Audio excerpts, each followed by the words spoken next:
നമസ്കാരം. കൃഷ്ണാരി മിത്രത്തിലേക്ക് എല്ലാവർക്കും ഒരിക്കൽ കൂടി സ്വാഗതം. സവിതയാണ് കേട്ടോ. ശ്രീകൃഷ്ണ ഗോവിന്ദ ഹരേ മുരാരേ ഹേ നാഥ നാരായണ വാസുദേവ. ശ്രീകൃഷ്ണ ഗോവിന്ദ ഹരേ മുരാരേ ഹേ നാഥ നാരായണ വാസുദേവ. ശ്രീ ഗുരുവായൂരപ്പ ശരണം ഹരേ. ഇന്നത്തെ സത്സംഗത്തിലേക്ക് എല്ലാവർക്കും ഒരിക്കൽ കൂടി സ്വാഗതം. ഒരിക്കൽ കൂടി ഗുരുവായൂരപ്പന്റെ അനുഗ്രഹം കൊണ്ട് വീഡിയോയിലൂടെ നിങ്ങളെ കാണാൻ സാധിച്ചു. ഗുരുവായൂരപ്പന് അനന്തകോടി നമസ്കാരം. ഒപ്പം കൃഷ്ണപാദമനിശം ഹൃദിഭാവയാമി, ഹരികൃഷ്ണപാദമനിശം ഹൃദിഭാവയാമി. കഴിഞ്ഞ ദിവസം ഞാൻ ചോദ്യങ്ങളൊന്നും ചോദിച്ചില്ല എന്ന് എല്ലാവരും പറഞ്ഞിട്ടുണ്ടായിരുന്നു കേട്ടോ. കുറേ ചോദ്യങ്ങൾ എടുത്തപ്പോൾ ഞാൻ എൻ്റെ ചോദ്യമൊക്കെ ചോദിക്കാൻ ഞാൻ മറന്നു പോയതാണ്.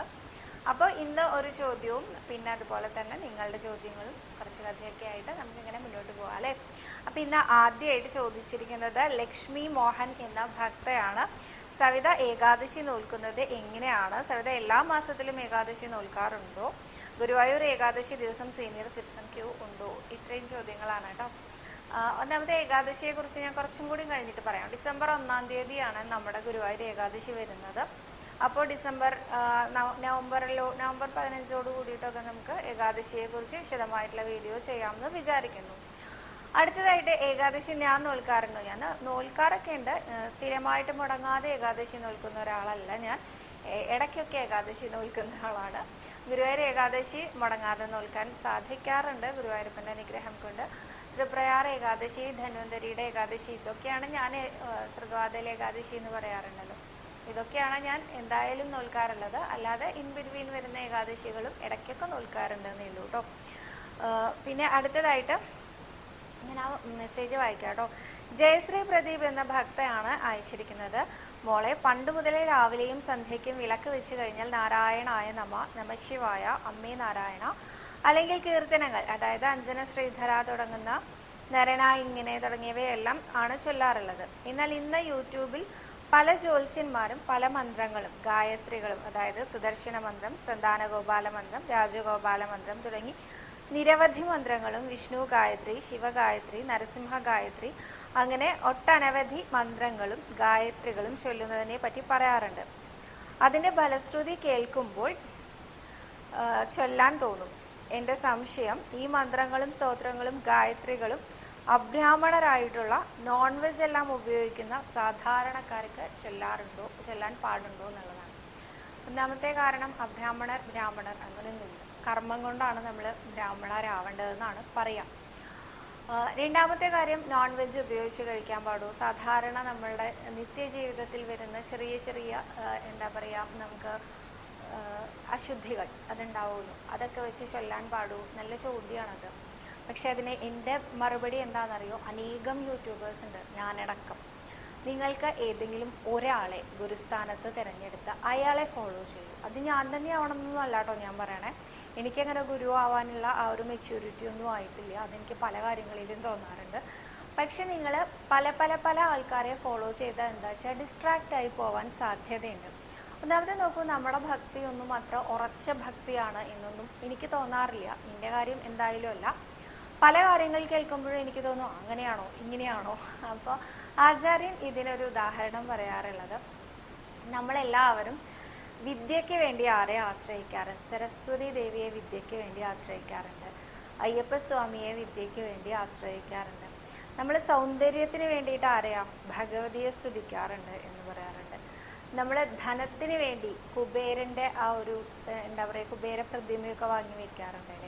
ഇങ്ങനെ അനേകം കാര്യങ്ങൾക്ക് വേണ്ടി വിഘ്നങ്ങളെല്ലാം മാറാൻ നമ്മൾ വിഘ്നേശ്വരനെ പ്രാർത്ഥിക്കാറുണ്ട്. അങ്ങനെ പല ഈശ്വരന്മാരെയും നമ്മൾ ആശ്രയിക്കാറുണ്ട് കേട്ടോ. ഇതെല്ലാം കൂടി ഒറ്റ സ്ഥലത്ത് നിന്ന് കിട്ടും എന്നാണ് ആചാര്യൻ പറയാറുള്ളത് കേട്ടോ. വിദ്യ അനുഗ്രഹിച്ച് നൽകാനായിട്ട് അഖില ഗുരുവായ ഗുരുവായൂരപ്പന് സാധിക്കാതെ വരും? ഒരിക്കലും ഇല്ല. എന്ത് വിദ്യയാണെങ്കിലും അവിടെ അറിയാത്ത വിദ്യകളൊന്നും ഇല്ല അല്ലേ. ഇതേപോലെ സൗന്ദര്യം കനിഞ്ഞനുഗ്രഹിച്ചിട്ടുണ്ട് കുബ്ജയ്ക്ക് ഭഗവാൻ. ആ സൈരന്ധ്രിക്ക് എന്താ കളഭക്കൂട്ട് തയ്യാറാക്കി കൊണ്ടുവന്ന കുബ്ജയുടെ കൂനു മാറ്റി സൗന്ദര്യം വർദ്ധിപ്പിച്ച കഥ നമുക്ക് എല്ലാവർക്കും അറിയണതാണ് ഇല്ലേ.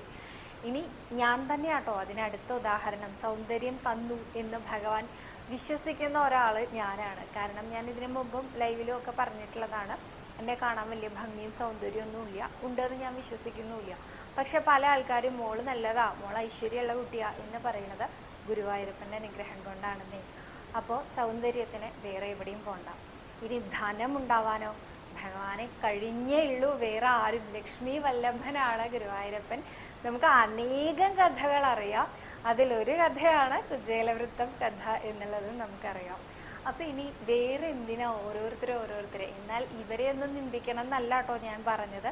മഹാഗണപതി ആണെങ്കിലും സരസ്വതി ദേവി ആണെങ്കിലും അയ്യപ്പസ്വാമി ആണെങ്കിലും മഹാദേവനെ ആണെങ്കിലും ആദിപരാശക്തി, അവരെയൊന്നും നിഷേധിക്കാനല്ല ഞാൻ പറഞ്ഞത്. നമുക്ക് എന്തും തരാൻ നമ്മുടെ ഉണ്ണികൃഷ്ണൻ ഇവിടെ തയ്യാറായിട്ടിരിക്കുന്നുണ്ട്.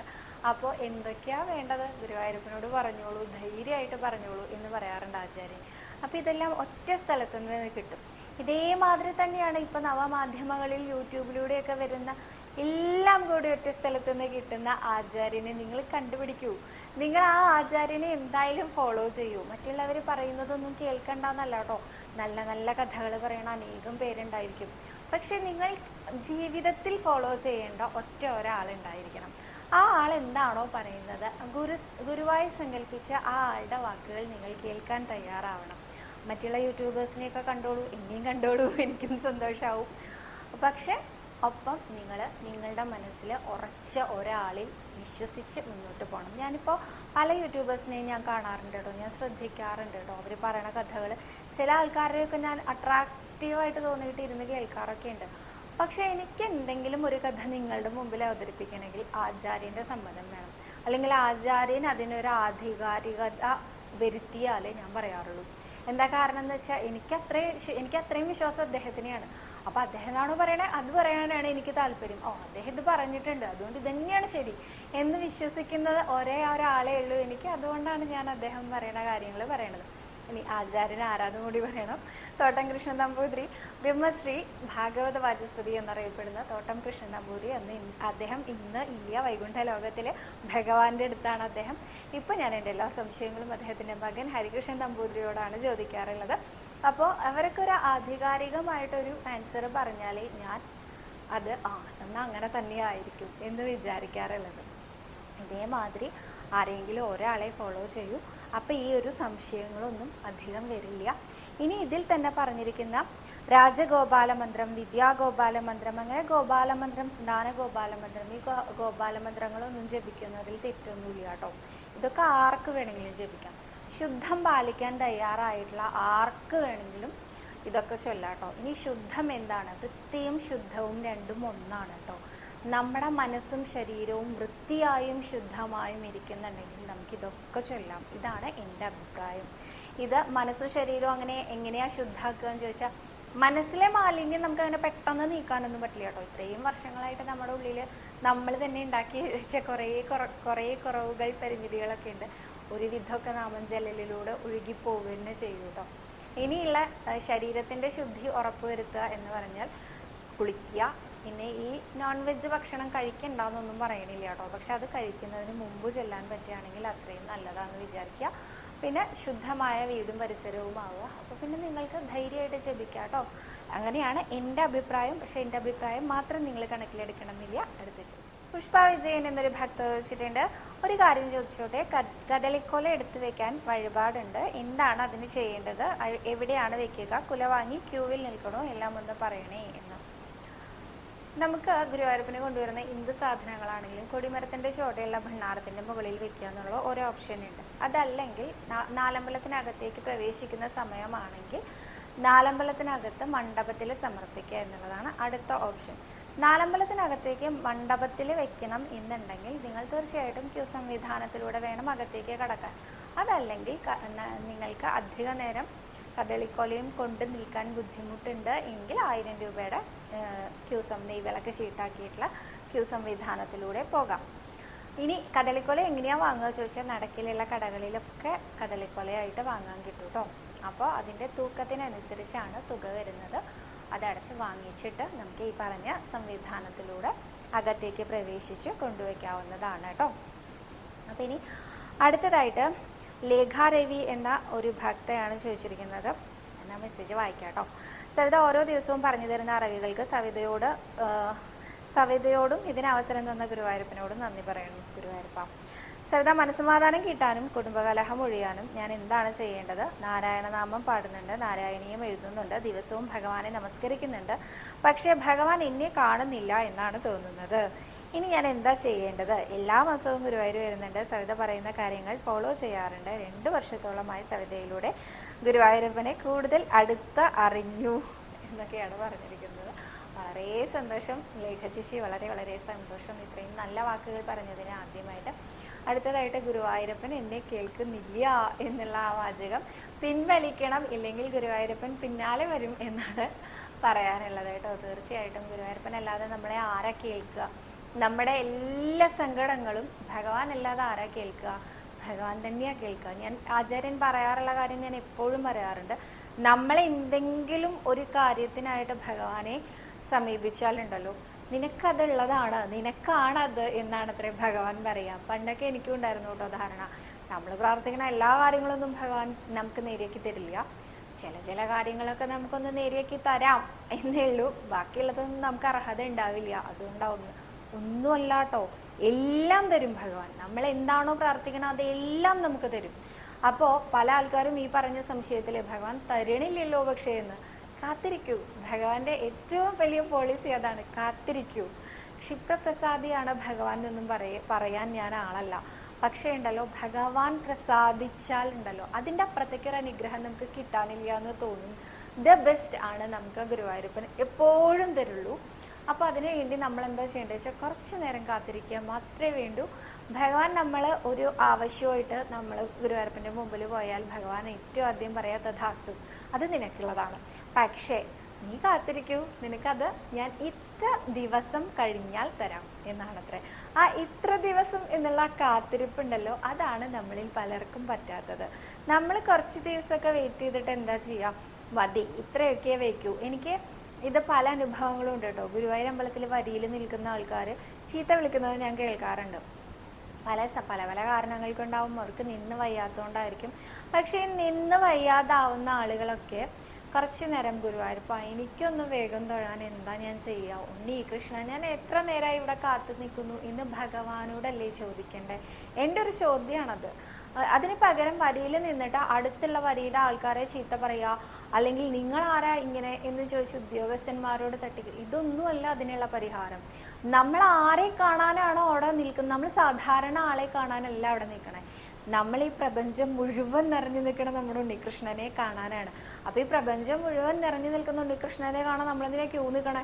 നമുക്ക് ഇവിടെ അങ്ങനെ വെറുതെ നോക്കിയാൽ കാണാൻ പറ്റേണ്ടതല്ലേ? നമുക്ക് അത്രയ്ക്കൊന്നും ഉള്ള കഴിവില്ലാത്തതുകൊണ്ട് നമ്മൾ ആ വിഗ്രഹ രൂപത്തിലുള്ള ഭഗവാനെ കാണാൻ പോകുന്നു. കുറച്ചു നേരം കാത്തു നിന്നാൽ എന്താ? ഇത് തന്നെ നിങ്ങൾക്കൊരു സിനിമ തിയേറ്ററിൽ പോയി ടിക്കറ്റ് എടുക്കണമെങ്കിൽ ക്യൂവിൽ നിൽക്കണമെങ്കിൽ നിങ്ങൾ നിൽക്കില്ലേ? ഇത് തന്നെ നമ്മൾ ഒരു തുണിക്കടയിൽ, സ്ത്രീകൾക്ക് പറഞ്ഞാൽ പെട്ടെന്ന് മനസ്സിലാവും, ഒരു തുണിക്കടയിൽ ഒരു കല്യാണ വേഷം എടുക്കാൻ നമ്മൾ പോവുകയാണ് വിചാരിക്കുക. രാവിലെ തൊട്ട് വൈകുന്നേരം വരെ നമ്മൾ ആ കടയിലുള്ള സകല തുണികളും വലിച്ചിട്ട് അവിടെ നിന്ന് അത് മുഴുവൻ നോക്കി നമുക്ക് ഇഷ്ടമുള്ളത് തിരഞ്ഞെടുക്കും ഇല്ലേ? ഇതിനൊക്കെ ക്ഷമയോടെ കാത്തിരിക്കുന്നത് നമ്മൾ ഗുരുവായൂരപ്പൻ്റെ മുമ്പിലെത്തുമ്പോൾ ക്ഷമ നശിച്ചവരായി മാറും ഇല്ലേ? എന്തുകൊണ്ടാണ് അങ്ങനെ ചെയ്യുന്നത്? നമുക്ക് അവിടെ കാത്തു നിന്നാൽ ഭഗവാൻ നമുക്ക് എല്ലാം തരും. ഇതൊന്ന് വിശ്വസിക്കൂ. ഇതുപോലെയാണ് നമ്മൾ നാമം ചെല്ലുമ്പോഴും, നമ്മൾ നാമം ചെല്ലുന്നുണ്ട്, നാരായണീയം വായിക്കുന്നുണ്ട് എന്നൊക്കെ പറഞ്ഞല്ലോ, ഇതൊക്കെ തന്നെ മതി. ഗുരുവായൂരപ്പൻ അനുഗ്രഹിച്ചു എന്ന് തന്നെ എനിക്ക് പറയാനുള്ളത്. ലേഖ ചേച്ചിക്ക് എത്രയും പെട്ടെന്ന് മാറ്റങ്ങൾ സംഭവിക്കുക തന്നെ ചെയ്യും. ഗുരുവായൂരപ്പൻ അനുഗ്രഹദായകനാണ്. അദ്ദേഹത്തിനെ വിളിച്ചാൽ ഒരിക്കലും ഒരു നാമം പോലും പാഴായി പോവില്ല. അതിന് ഞാൻ തന്നെയാണ് കേട്ടോ ഗ്യാരണ്ടി. അപ്പോൾ ഇന്ന് അത്രയും ചോദ്യങ്ങളേ ഉള്ളൂ. ഇന്ന് വളരെ കുറച്ച് ചോദ്യമുള്ള ഒരു കുഞ്ഞു വീഡിയോ ആണ്. ഞാൻ വീഡിയോ ചെയ്യുന്നത് വളരെ നേരം വൈകിട്ടാണ്. അപ്പോൾ അപ്ലോഡിങ്ങിൻ്റെ സമയമൊക്കെ കണക്കിലെടുത്തുകൊണ്ട് വളരെ പെട്ടെന്ന് നിർത്തേണ്ട ഒരു സാഹചര്യം വന്നതുകൊണ്ടാണ് കൂടുതൽ ചോദ്യങ്ങൾ എടുക്കാത്തത്. കൂടുതൽ ചോദ്യങ്ങളുമായിട്ട് നാളെ കാണാമെന്ന് വിചാരിക്കുന്നു. അപ്പോൾ ഇന്നത്തെ എൻ്റെ ചോദ്യം, ഉത്സവകാലത്ത് നമുക്ക് എത്ര ദിവസമാണ് ഗുരുവായൂരപ്പനെ പഴുക്കാമണ്ഡപത്തിൽ കാണാൻ സാധിക്കുക എന്നുള്ളതാണ് കേട്ടോ. ഒന്ന് ആലോചിച്ചിട്ട് ഉത്തരം പറഞ്ഞോളൂ. ഉത്സവകാലത്ത് എത്ര ദിവസമാണ് ഗുരുവായൂരപ്പനെ പഴുക്കാമണ്ഡപത്തിൽ എഴുന്നള്ളിച്ച് വെക്കുന്നത് എന്നതാണ് എൻ്റെ ചോദ്യം. അപ്പോൾ ഈ ചോദ്യത്തിന് ഉത്തരവുമായിട്ട് നാളെ നിങ്ങൾ വരും എന്ന പ്രതീക്ഷയിൽ സർവ്വരോഗ വിനാശന, സർവ്വപാപ വിനാശന, സർവ്വദുഃഖ വിനാശന, സർവ്വസൗഖ്യപ്രദായക ശ്രീ ഗുരുവായൂരപ്പ ശരണം ഹരി.